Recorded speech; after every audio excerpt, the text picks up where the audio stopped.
तो दोस्तों आज हम पढ़ने वाले क्लास 10th हिस्ट्री का चैप्टर नंबर फर्स्ट, जिसका नाम है the rise of nationalism in Europe. In 1848 Frederick Sorio नाम के एक फ्रांच आर्टिस्ट थे।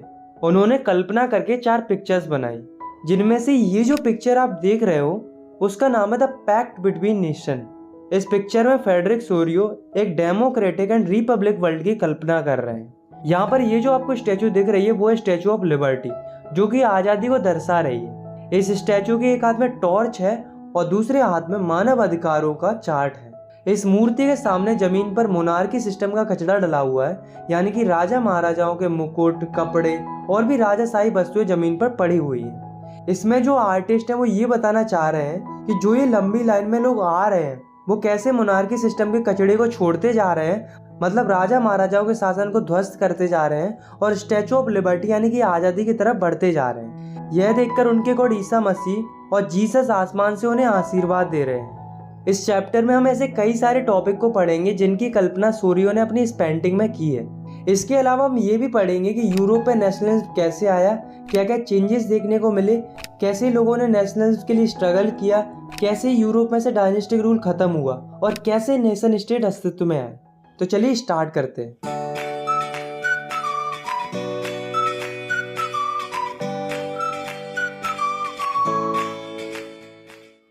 The France revolution and the idea of the nation. दोस्तों 1789 में जब फ्रांस रेवोल्यूशन हुआ तो उसका इम्पैक्ट पूरे यूरोप पर पड़ा, क्योंकि 1789 से पहले जब फ्रांस रेवोल्यूशन नहीं हुआ था तब फ्रांस के ऊपर राजा महाराजाओं का शासन था। वही रूल करते थे। फ्रांस के लोगों के पास कोई पावर नहीं होती थी। राजा जैसा कहेगा लोगों को वैसा ही करना पड़ता था। राजा का बेटा राजा बनता था, फिर उसका बेटा, फिर उसका बेटा, यही सिस्टम चलता था। लेकिन जब फ्रांस में रेवोल्यूशन हुआ तो फ्रांस में पॉलिटिकल और कॉन्स्टिट्यूशनल चेंजेस देखने को मिले। अब क्या क्या चेंजेस देखने को मिले देखो। तो फ्रांस रेवोल्यूशन के दौरान पहला चेंज ये देखने को मिला कि जो पावर मोनार्की के पास थी वो मोनार्की से हटकर फ्रांस के कॉमन सिटीजन के पास पहुंच जाती है। दूसरा चेंज था लोगों ने पुराने फ्लैग को हटाकर एक न्यू फ्लैग को इंट्रोड्यूस किया जिसमें 3 कलर थे। थर्ड चेंज था फ्रांस लैंग्वेज को नेशनल लैंग्वेज घोषित कर दिया। फोर्थ चेंज था फ्रांस के लोगों ने एक नया नेशनल एंथम कंपोज किया और साथ में शपथ भी लिया। फिफ्थ चेंज था कि कॉमन लोगों ने वोटिंग के थ्रू स्टेट जनरल को इलेक्ट करना शुरू कर दिया और उसका नाम बदलकर नेशनल असेंबली रख दिया। सिक्स्थ चेंज था जो इंटरनेशनल कस्टम ड्यूटीज पे करनी पड़ती थी फ्रांस के लोगों को, मतलब किसी सामान को इधर से उधर ले जाने के लिए जो टैक्सेस पे करने पड़ते थे उनको हटा दिया गया।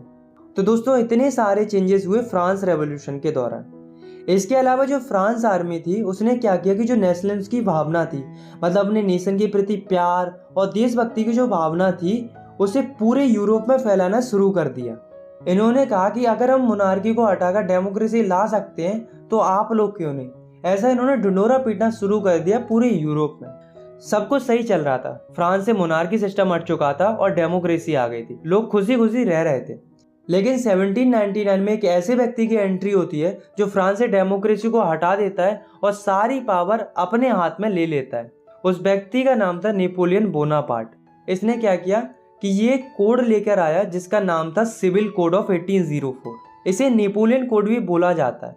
ये बेसिकली कुछ नहीं था, ये बस कुछ चेंजेस थे जो कि नेपोलियन ने किए थे डिक्टेटर बनने के बाद। तो क्या क्या किया था नेपोलियन ने देखो।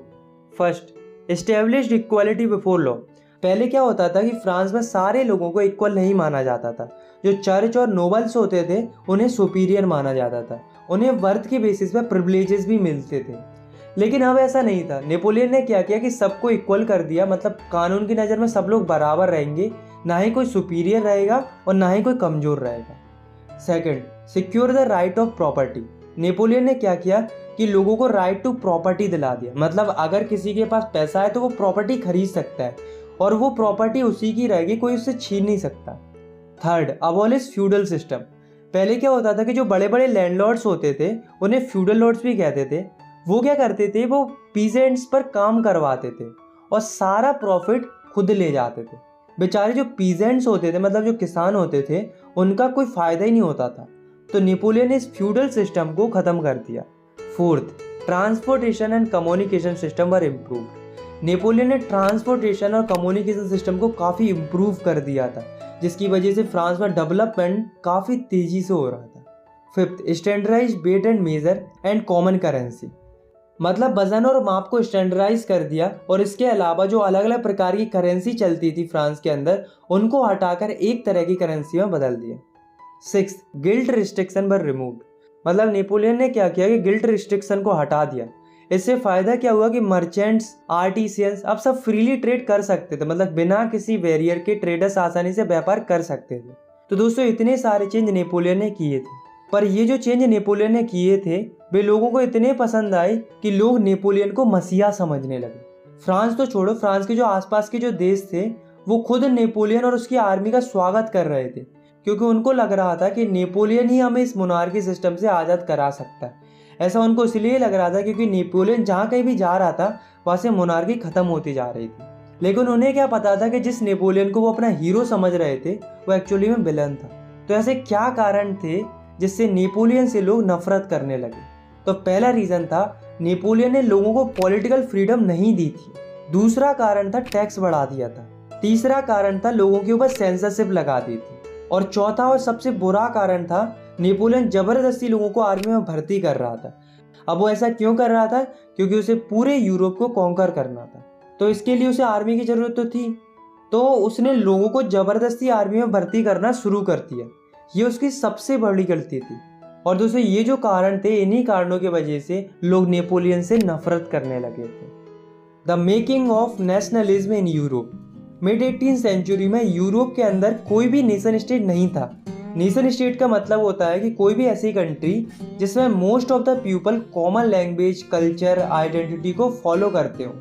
फॉर एग्जाम्पल, आज के टाइम पर जितनी भी कंट्रीज हैं वे सारी नेशन स्टेट्स हैं, लेकिन पहले ऐसा नहीं होता था।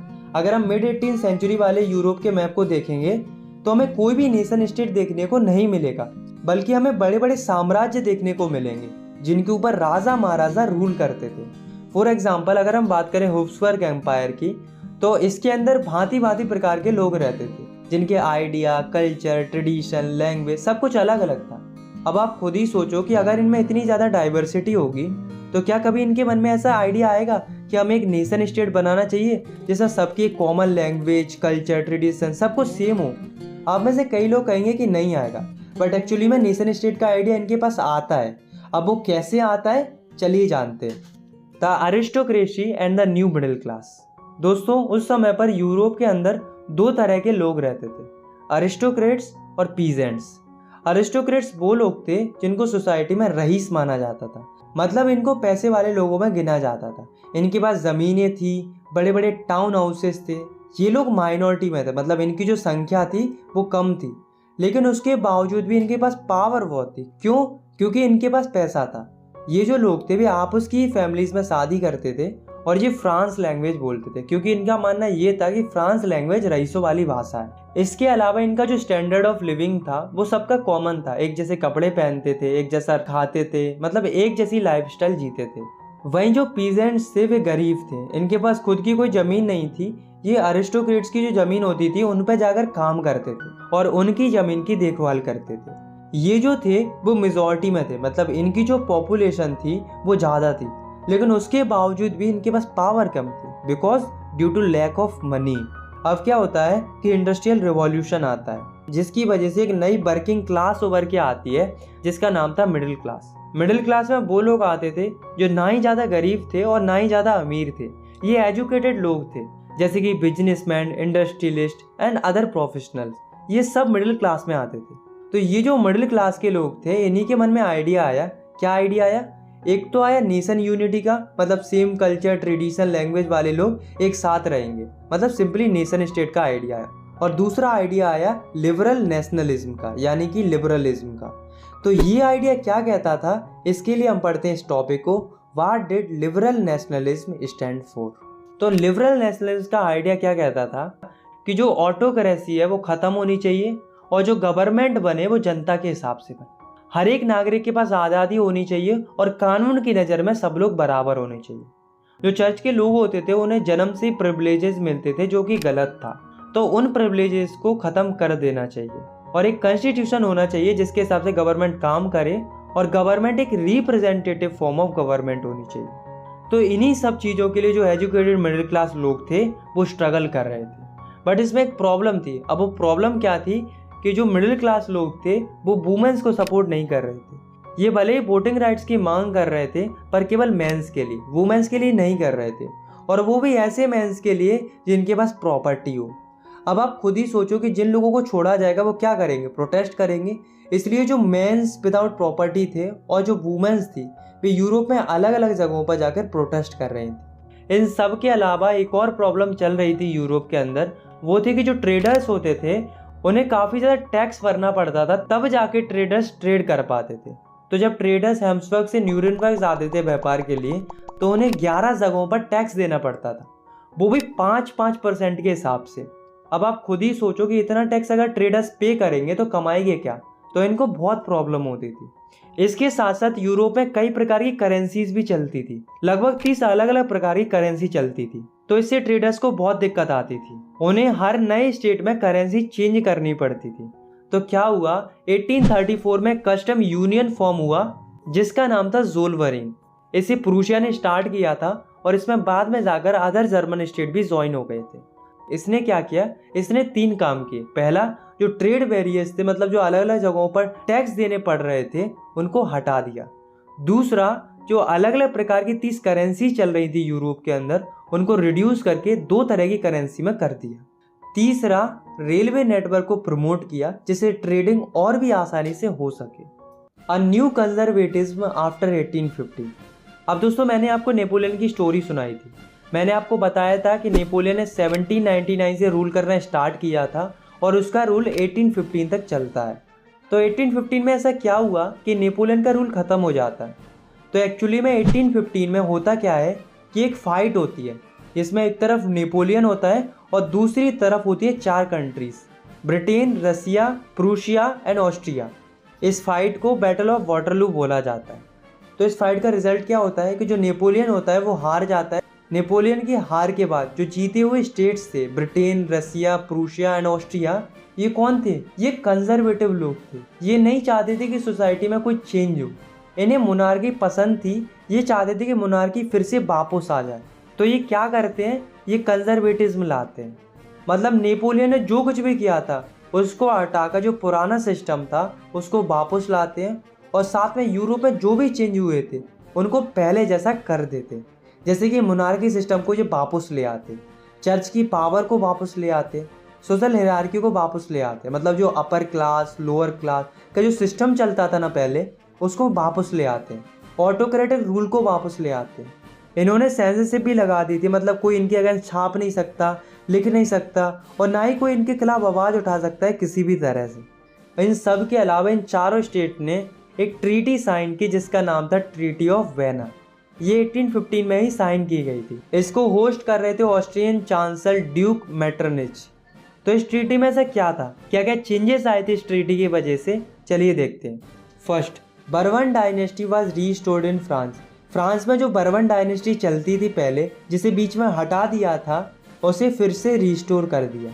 सेकंड, फ्रांस के चारों तरफ बाउंड्रीज पर स्टेट सेटअप किए गए जिससे फ्रांस का एक्सपेंडेशन ना हो। थर्ड, प्रूसिया को कुछ इंपॉर्टेंट टेरिटरीज दी गई ऑन इट्स वेस्टर्न बॉर्डर।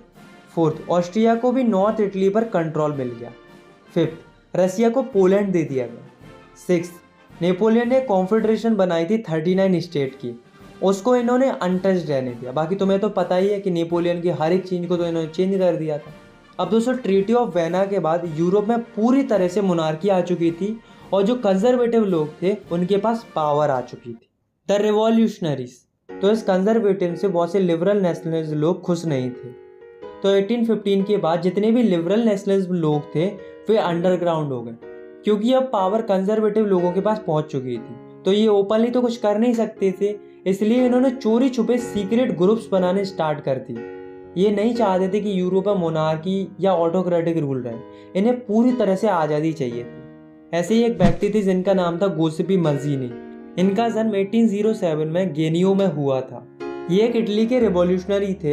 ये एक सोसाइटी के मेंबर भी थे जिसका नाम था कार्बोनरी, और साथ में इन्होंने 2 सीक्रेट सोसाइटी बनाई थी, पहली यंग इटली इन मार्सेलिस और दूसरी यंग यूरोप इन वर्न। तो ये 2 सोसाइटी बनाई थी। ये इटली के थे, इसलिए ये चाहते थे कि इटली एक नेशन स्टेट बने। इन्हें देखकर यूरोप में अलग अलग जगहों पर भी सीक्रेट सोसाइटी बनना स्टार्ट हो जाती है। अब आप खुद ही सोचो कि इतनी सारी सीक्रेट सोसाइटी अगर बनेंगी तो क्या होगा? रिवॉल्यूशन होगा, ऑफ कोर्स होगा।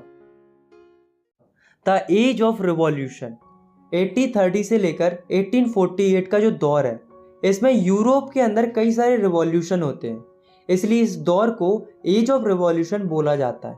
तो इस पीरियड में दो ही मेन रिवॉल्यूशन हुए हैं, एक तो हुआ है जुलाई रेवोल्यूशन और दूसरा हुआ है ग्रीक रेवोल्यूशन।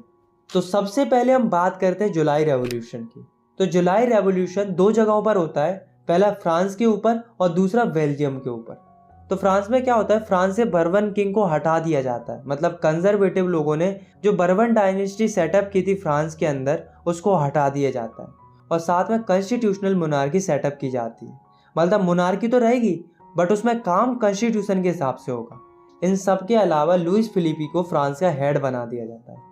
अब बात करते हैं बेल्जियम की।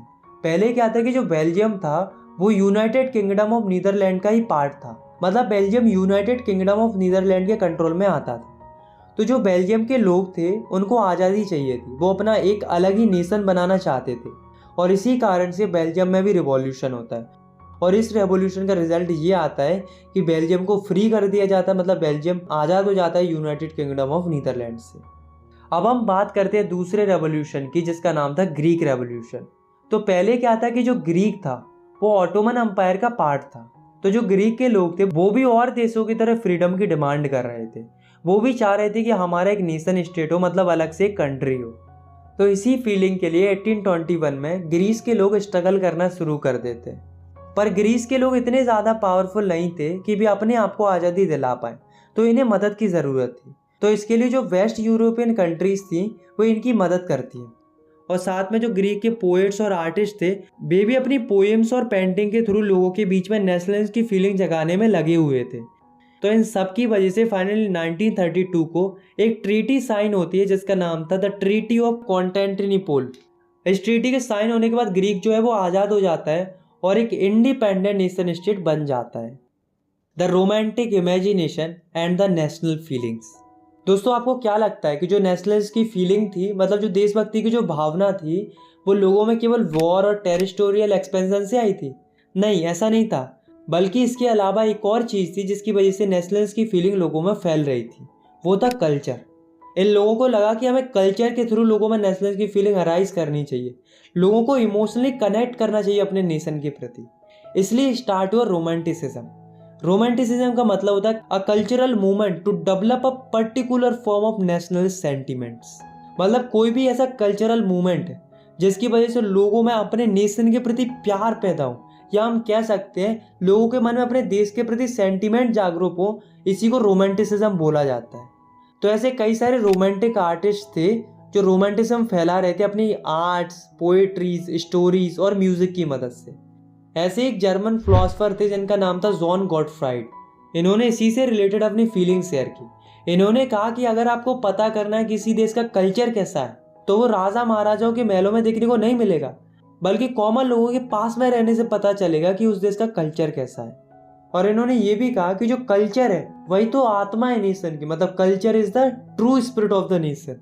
अब हमें एक स्टोरी सुननी जो कि पोलैंड की स्टोरी है, ताकि हम और अच्छे से समझ सके कि रोमांटिसिज्म क्या है। तो जो पोलैंड था उसका ज़्यादातर हिस्सा रसिया के कंट्रोल में था और जो पोलैंड के लोग थे वो पोलिश भाषा बोलते थे। तो रसिया ने क्या किया कि पोलैंड से पोलिश भाषा को हटा दिया और वहाँ पर जबरदस्ती रसियन लैंग्वेज को इम्प्लीमेंट कर दिया। अब दोस्तों जो पोलैंड के लोग थे उन्हें इस बात के लिए बहुत बुरा लग रहा था कि उनसे उनकी भाषा छीनी जा रही थी। तो पोलैंड के कुछ लोगों ने 1831 में इसके अगेंस्ट रिवॉल्यूशन स्टार्ट किया। पर हमें एक बात पता है कि रसिया आज भी पावरफुल है और उस समय पर भी पावरफुल था, और वैसे भी जो पोलैंड था वो रसिया के ही कंट्रोल में आता था। तो हुआ क्या कि पोलैंड को दबा दिया गया, मतलब जो लोग रिवॉल्यूशन कर रहे थे उनको चुप करा दिया गया।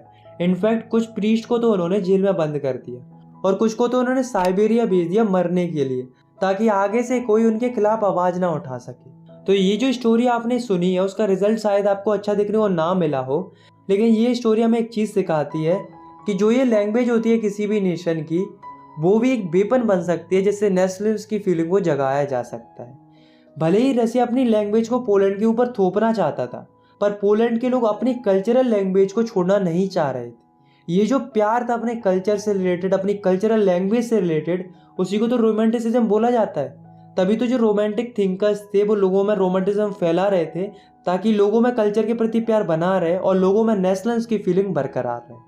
Hunger, hardship and the popular revolt. 1830s में यूरोप के अंदर एक ऐसा दौर आता है जिसमें लोगों की इकोनॉमिक कंडीशन बहुत ज़्यादा ख़राब हो जाती है, इकोनॉमिक हार्डशिप आ जाती है।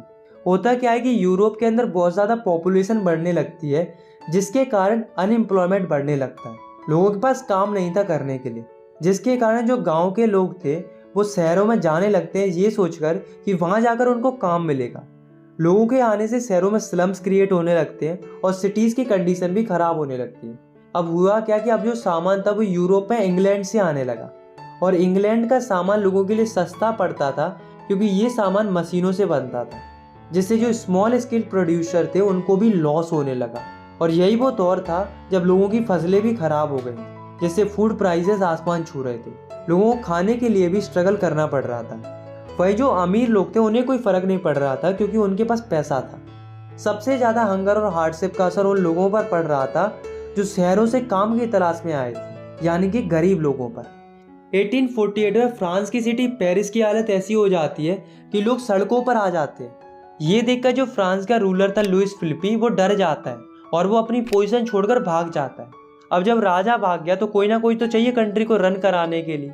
इसके लिए फ्रांस में एक नेशनल असेंबली फॉर्म होती है और नेशनल असेंबली फ्रांस को एक रिपब्लिक कंट्री डिक्लेयर कर देती है। मतलब अब फ्रांस जो है वो एक नेशन स्टेट बन चुका था।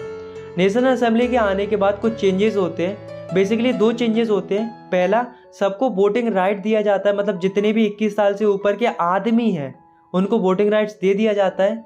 अमीर गरीब सबको वोटिंग राइट्स दे दिया जाता है, वुमेन्स को छोड़कर। औरतों को अभी भी वोटिंग राइट्स नहीं दिया गया था। Second, right to work provide कराया जाता है, मतलब सबको काम दिया जाएगा, सबके पास काम रहेगा। तो इससे अनएम्प्लॉयमेंट की जो समस्या चल रही थी फ्रांस के अंदर वो धीरे धीरे खत्म होने लगती है।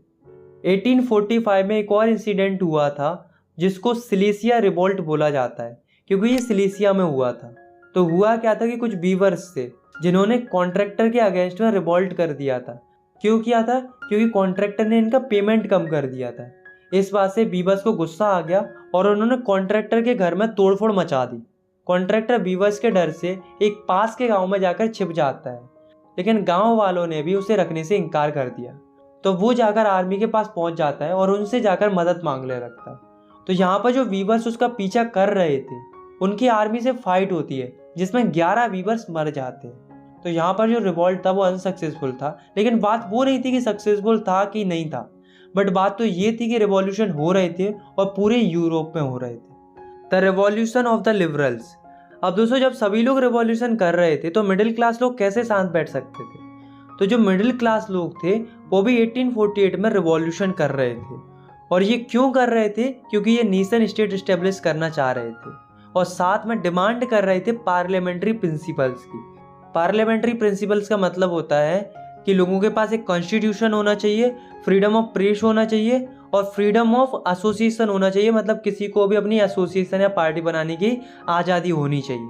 तो इन सब चीज़ों की डिमांड कर रहे थे मिडिल क्लास के लोग। अब दोस्तों, यहाँ से हम जर्मन रीजन की बात करने वाले। तो जर्मन रीजन में क्या होता है कि जो वहाँ के मिडिल क्लास लोग होते हैं वो क्या करते हैं, वो एक असेंबली बनाते हैं जिसको ऑल जर्मन नेशनल असेंबली बोला जाता है, जिसमें 831 मेंबर्स को ये लोग इलेक्ट करते हैं वोटिंग के थ्रू। ऑन 18 मई 1848 को ये सारे 831 मेंबर्स इकट्ठे होते हैं। कहाँ इकट्ठे होते हैं? फ्रैंकफर्ट नाम की जगह है एक जर्मनी में, जहाँ पर एक चर्च है सेंट पोल नाम का। वहाँ पर जाकर ये सारे लोग इकट्ठे होते हैं, जैसा कि आप इस पिक्चर में भी देख सकते हो। इसी को फ्रैंकफर्ट पार्लियामेंट भी बोला जाता है, क्योंकि जर्मनी में पार्लियामेंट तो था नहीं, इसलिए इन्होंने चर्च को ही पार्लियामेंट बना लिया था। तो ये जो 831 मेंबर्स थे वो क्या करते हैं, वो एक कॉन्स्टिट्यूशन ड्राफ्ट करते हैं जर्मन नेशन के लिए। पर एक प्रॉब्लम थी, जो ये 831 मेंबर्स इलेक्ट हुए थे वे सारे मिडिल क्लास लोग थे। तो ये क्या करने लगे कि जो वर्कर्स और आर्टिसंस थे उनको इग्नोर करने लगे, उनकी डिमांड्स नहीं सुनी जा रही थी। तो वर्कर्स और आर्टिसंस को गुस्सा आ गया और उन्होंने अपना सपोर्ट वापस ले लिया। वैसे वर्कर्स और आर्टिसन सपोर्ट कर रहे थे इनको, लेकिन अब नहीं कर रहे थे। इस कारण से जो मिडिल क्लास के लोग कॉन्स्टिट्यूशन की लड़ाई लड़ रहे थे वो कमजोर पड़ने लगे। लेकिन उसके बावजूद भी ये लोग गए राजा के पास अपना कॉन्स्टिट्यूशन का आइडिया लेकर। उस समय पर जो राजा था वो था फ्रेडरिक विलियम फोर्थ। ये पूरे प्रूशिया का राजा था। अब आप लोग कहोगे कि ये प्रूशिया के राजा के पास क्यों गए थे, जर्मनी के राजा के पास क्यों नहीं गए थे? तो एक्चुअली में उस समय पर जर्मनी नाम की कोई कंट्री होती ही नहीं थी, बल्कि उस समय पर जर्मन रीजन हुआ करते थे। इसलिए सारे लोग प्रूशिया के राजा के पास गए थे। अब आप खुद ही सोचो कि क्या राजा चाहेगा कि कॉन्स्टिट्यूशन आए? राजा क्यों चाहेगा अपनी पावर कम करना? इसलिए राजा अपनी आर्मी को बुलाता है और इनकी अच्छे से खातिरदारी करवाता है, और यहाँ पर ये मूवमेंट खत्म हो जाता है। तो यहाँ पर कमी क्या रही? इन्होंने वर्कर्स और आर्टिसंस का सपोर्ट नहीं लिया। अगर लेते तो ये मूवमेंट थोड़ा ब्रॉड लेवल पर होता और शायद राजा को प्रेशर में आकर इनकी बात माननी पड़ती, लेकिन अफसोस ऐसा नहीं हुआ, मूवमेंट फेल हो गया। लेकिन जो मोनार्क्स थे उन्हें एक चीज़ समझ में आ गई थी कि भाई ज़्यादा समय तक ये लिबरल्स लोगों को रोक नहीं पाएंगे, कभी ना कभी तो ये मिडिल क्लास लोग जीत ही जाएंगे। ऐसा इन्हें रियलाइज होने लगा। तो ये क्या करते हैं, ये थोड़ा थोड़ा कंसेशन देना शुरू कर देते हैं। तो क्या करते हैं? पहला, सेफ्डम और बाउंडेड लेबर को अबॉलिश कर देते हैं हब्सबर्ग डोमिनेशन से और रसिया से। और दूसरा, हंगेरियन को ऑटोनॉमी ग्रांट कर दी जाती है इन 1867। The making of Germany and Italy. इस टॉपिक में हम पढ़ेंगे कि कैसे जर्मनी और इटली यूनिफाइड नेशन बनते हैं और कैसे उनका यूनिफिकेशन होता है। तो सबसे पहले हम देखते हैं जर्मनी के केस को। तो दोस्तों अभी तक हमने ये देख लिया था कि जो जर्मनी के मिडिल क्लास लोग होते हैं वे राजा के पास जाते हैं कॉन्स्टिट्यूशन का आइडिया लेकर, बट राजा जो होता है वो एक्सेप्ट करने से मना कर देता है और उन्हें सप्रेस कर देता है आर्मी की मदद से, और यहाँ पर उनका जो मूवमेंट होता है वो खत्म हो जाता है, यानी कि फेल हो जाता है। अब सवाल ये उठता है, ये क्या मिडिल क्लास लोगों ने आगे कोई मूवमेंट नहीं किया? कैसे किया? देखो, तो जो मिडिल क्लास लोग होते हैं वे क्या करते हैं, वे जाते हैं प्रूशिया के बड़े बड़े लैंडलॉर्ड्स के पास, जिन्हें जंकर्स और प्रूशिया भी बोला जाता है। उनसे जाकर ये लोग मदद मांगते हैं। तो जो जंकर्स होते हैं वो इनकी मदद के लिए तैयार हो जाते हैं और सारा जिम्मा अपने ऊपर ले लेते हैं जर्मनी के यूनिफिकेशन का। अब सारी जिम्मेदारी प्रूशिया के पास आ चुकी थी। उस समय पर प्रूशिया का जो चीफ मिनिस्टर था वो था ऑटोमन बिस्मार्क। तो ऑटोमन बिस्मार्क और उसकी मिलिट्री और सारे जंकर्स मिलकर लड़ाई करना शुरू कर देते हैं। किसके खिलाफ? फ्रांस, ऑस्ट्रिया और डेनमार्क के खिलाफ। क्यों करते हैं? क्योंकि जो जर्मन स्पीकिंग रीजन था वो इनके कंट्रोल में था, उनसे छीनने के लिए ये लड़ाई करते हैं।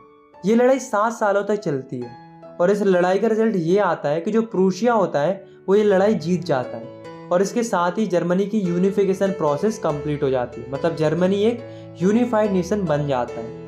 और फाइनली 18 जनवरी 1871 को जर्मनी का एक नया राजा बनता है जिसका नाम था केजर विलियम फर्स्ट। ये जो राजा बना था वो काफ़ी ज़्यादा महत्व देता था करेंसी को मॉडर्नाइज करने में, बैंकिंग और जुडिशियल सिस्टम को इम्प्रूव करने में। Italy unified. इससे पहले टॉपिक में हमने पढ़ा था कि जर्मनी का यूनिफिकेशन कैसे हुआ था। इस टॉपिक में हम पढ़ेंगे कि इटली का यूनिफिकेशन कैसे हुआ था। तो देखो, 19th सेंचुरी में इटली जो था वो 7 स्टेट्स में बटा हुआ था। अब दोस्तों ये जो स्टेट आप देख रहे हो वो है सर्डिनिया पिएडमोंट। यही एकमात्र स्टेट था जहाँ पर एक ऐसा राजा रूल करता था जो इटली लैंग्वेज बोलता था, और वो एक्चुअली में ही इटालियन प्रिंस था। उसका नाम था विक्टर एमैनुएल II। अब देखो, इटली के नॉर्थ का जो एरिया था वो ऑस्ट्रिया हब्सबर्ग के कंट्रोल में था। इटली के सेंटर का जो एरिया था वो पोप के कंट्रोल में था, और जो साउथ का एरिया था वो बर्बन किंग ऑफ स्पेन के कंट्रोल में था। अब देखो यूनिफिकेशन कैसे होता है। मैंने आपको एक व्यक्ति के बारे में बताया था जिसका नाम था गुस्सीपी मजीनी।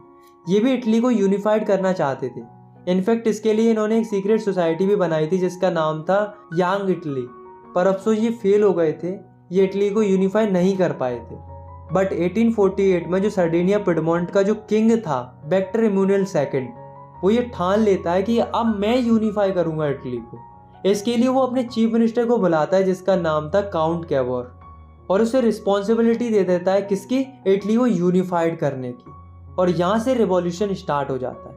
सबसे पहले क्या होता है कि 1859 में कैवोर फ्रांस के साथ मिलकर ऑस्ट्रिया हब्सबर्ग को हरा देता है, और जो एरिया उन्होंने कैप्चर करके रखा था उसको वो अपने कंट्रोल में ले लेता है। अब बारी थी साउथ वाले रीजन की, जो कि बर्बन किंग ऑफ स्पेन के कंट्रोल में था। तो इसके लिए कैवोर क्या करता है, एक व्यक्ति की मदद लेता है जिसका नाम था गुस्सीपी गरीबाल्डी, जिसकी खुद की एक आर्मी थी जिसमें हजारों वॉलेंटियर थे। तो ये सारे लोग मिलकर लड़ाई करते हैं और 1860 में इटली के साउथ वाले रीजन को ये स्पेन से आज़ाद करा लेते हैं। अब बचा सेंट्रल इटली। तो सेंट्रल इटली पोप के कंट्रोल में था। पर पॉप से आज़ाद कराने में इनको कोई दिक्कत नहीं होती, क्योंकि पॉप जो है वो डर जाता है, इसलिए वो पहले ही सरेंडर कर देता है। तो इस तरह से इटली जो है वो यूनिफाइड हो जाता है और फाइनली 1861 में जो विक्टर एमुनुएल सेकंड थे उनको पूरे इटली का किंग बना दिया जाता है। The strange case of Britain. अभी हमने जर्मनी और इटली का यूनिफिकेशन पढ़ा था, लेकिन इस टॉपिक में हम पढ़ेंगे कि ब्रिटेन का यूनिफिकेशन कैसे हुआ था। तो चलिए देखते हैं। दोस्तों, जो ब्रिटेन का यूनिफिकेशन हुआ था वो ऐसे नहीं हुआ था कि अचानक से वॉर और रिवॉल्यूशन हुए और यूनिफिकेशन हो गया, बल्कि ब्रिटेन का यूनिफिकेशन एक लॉन्ग ड्रॉन प्रोसेस के साथ हुआ था। मतलब एक लंबी चौड़ी प्रोसेस रही थी ब्रिटेन के यूनिफिकेशन के पीछे। अब गाइस आप इस मैप में देखो, ये जो है वो स्कॉटलैंड है, ये इंग्लैंड है, ये वेल्स है और ये आयरलैंड है। ये जो स्टेट्स आप देख रहे हो इन सब में अलग अलग इथनिक आइडेंटिटीज़ वाले लोग रहते थे। जैसे कि स्कॉटलैंड में स्कॉट लोग रहते थे, इंग्लैंड में इंग्लिश लोग रहते थे, वेल्स में वेल्स लोग रहते थे और आयरलैंड में आयरिश लोग रहते थे। और दोस्तों जो वेल्स था वो 1535 से इंग्लैंड का पार्ट था। अब क्या होता है कि जो इंग्लैंड होता है उसमें 1688 से पहले मोनार्की थी और उसके पास पावर भी थी, लेकिन 1688 के बाद वहाँ पर मोनार्की तो रहती है, लेकिन most of the power English parliament के पास पहुँच जाती है। अब इंग्लैंड ने सोचा कि क्यों ना इन सारे आसपास के स्टेट्स को कैप्चर किया जाए और अपनी टेरिटरीज को एक्सपेंड किया जाए, और इंग्लैंड ऐसा ही करता है। सबसे पहले वो फोकस करता है स्कॉटलैंड पर। तो उसके लिए इंग्लैंड क्या करता है, अच्छी अच्छी बातें करता है स्कॉटलैंड से और उसे कन्वेंस करता है और उसके साथ एक एक्ट ऑफ यूनियन साइन करता है इन 1707। और इस एक्ट ऑफ यूनियन के साइन होते ही इंग्लैंड और स्कॉटलैंड एक हो जाते हैं और बनाते हैं United Kingdom of great Britain. अब धीरे धीरे क्या हुआ कि ब्रिटिश पार्लियामेंट के अंदर इंग्लैंड के लोगों का डोमिनेशन बढ़ने लगा और वे धीरे धीरे स्कॉटलैंड के लोगों को सप्रेस करने लगे। ना ही भी अपनी भाषा बोल सकते थे और ना ही भी अपने हिसाब से कुछ भी पहन सकते थे। सिमिलर केस आयरलैंड के साथ हुआ था। आयरलैंड में क्या था, आयरलैंड में दो तरह के लोग रहते थे, कैथोलिक्स और प्रोटेस्टेंट। कैथोलिक जो थे वो मेजॉरिटी में थे और प्रोटेस्टेंट जो थे वे माइनॉरिटी में थे। इन दोनों के बीच में हमेशा टेंशन बना रहता था, मतलब आपस में लड़ते रहते थे। इसी बात का फायदा उठाता है इंग्लैंड। इंग्लैंड क्या करता है, प्रोटेस्टेंट को सपोर्ट करता है ताकि इंग्लैंड उन पर डोमिनेट कर सके। अब कैथोलिक्स शांत थोड़े रहेंगे, कैथोलिक्स ने इसका विरोध भी किया। इनफैक्ट एक व्यक्ति थे जिनका नाम था वोल्फ टॉन, इन्होंने 1978 में इसके अगेंस्ट रिवॉल्ट भी किया था, पर उन्हें दबा दिया गया और फाइनली 1801 में आयरलैंड को फोर्सफुली इनकॉर्पोरेट कर लिया जाता है इन यूनाइटेड किंगडम और एक नया ब्रिटिश नेशन बना जिसमें ब्रिटिश फ्लैग था, नेशनल एंथम भी उन्हीं लोगों का था और इंग्लिश लैंग्वेज भी था। सबको प्रमोट किया जाने लगा। Visualising the nation.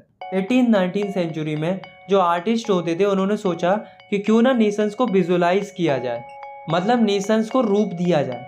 जैसे कि अगर हम बात करें इंडिया की, तो इंडिया को किससे रिप्रेजेंट किया जाता है, भारत माता से। और क्यों किया जाता है, ताकि हम सबको ये फील हो कि हम सब एक हैं और भारत माता हम सबकी माता है। ठीक इसी तरह से जो यूरोप के अलग अलग आर्टिस्ट थे उन्होंने अपने अपने नेशंस को रूप देना स्टार्ट कर दिया अलग अलग फीमेल फिगर्स के थ्रू, जिन्हें एलोगोरीज भी बोला जाता है, ताकि लोगों में यूनिटी बनी रहे। जैसे कि फ्रांस की एलोगोरी थी मैरियन और इसी तरह से जर्मनी की एलोगोरी थी जर्मेनिया। तो इस तरह से नेशंस को विजुअलाइज करना स्टार्ट कर दिया। Nationalism and imperialism. नेशनलिज्म तो हम पढ़ते हुए आ रहे हैं। नेशनलिज्म का मतलब होता है अपने देश के प्रति देशभक्ति की भावना, या हम कह सकते हैं अपने देश के प्रति प्यार होना, यही नेशनलिज्म होता है। तो होता क्या, 19वीं सेंचुरी के एंड तक जो नेशनलिज्म की फीलिंग होती है वो कन्वर्ट होने लगती है इंपेरियलिज्म में। इंपेरियलिज्म का मतलब होता है साम्राज्यवाद, मतलब कोई बड़ा नेशन छोटे छोटे नेशंस को कैप्चर करने लगे अपनी टेरिटरीज को एक्सपेंड करने के लिए, इसी को इंपेरियलिज्म बोला जाता है। इसी से रिलेटेड एक केस स्टडी है जो कि बाल्कान्स रीजन की है। तो होता क्या है कि बाल्कान्स एक जगह थी यूरोप के अंदर जो कि ऑटोमन एम्पायर के अंदर आती थी। इस बाल्कान्स रीजन के अंदर बहुत सारे स्टेट्स आते थे, जैसे कि रोमानिया, बल्गेरिया, अल्बानिया, ग्रीस और भी बहुत सारे स्टेट्स आते थे। तो क्या हुआ कि जो ऑटोमन एम्पायर था वो धीरे धीरे कमज़ोर होने लगा, जिस कारण से जो बाल्कान रीजन के जो स्टेट थे वे अपने आप को इंडिपेंडेंट करने लगे, मतलब अपनी अपनी अलग अलग कंट्रीज़ बनाने लगे। ये सारी कंट्रीज़ आपस में जलती थी, जिस वजह से हर कंट्री यही चाह रही थी कि मेरा डोमिनेशन रीजन सबसे बड़ा हो, जिस वजह से ये सारी कंट्रीज़ आपस में लड़ने लगती हैं अपने एरिया को एक्सपेंड करने के लिए। इन सबको देखकर जो बड़ी बड़ी कंट्रीज होती है जैसे कि Russia, Germany, England, Austro Hungary, उनको भी लालच आ जाता है और वे भी इस लड़ाई में पार्ट ले लेती है और यही कारण बनता है फर्स्ट वर्ल्ड वॉर का। बाद में जाकर कई सारे लोग एंटी इंपीरियल मूवमेंट भी चलाते और कहीं ना कहीं जो इंपीरियलिज्म था उसकी वजह से लोगों में नेशनलिज्म की फीलिंग भी जागती है, क्योंकि लोगों को डोमिनेशन कंट्री से आज़ादी चाहिए थी। आई होप आपको ये वीडियो पसंद आई होगी। अगर आपको ये वीडियो पसंद आई तो आप इस वीडियो को लाइक कर सकते हो और चाहो तो इस चैनल को सब्सक्राइब भी कर सकते हो ऐसे ही क्लास 10 की वीडियोस आगे देखने के लिए। मिलते हैं नेक्स्ट वीडियो में, तब तक के लिए टेक केयर, बाय बाय।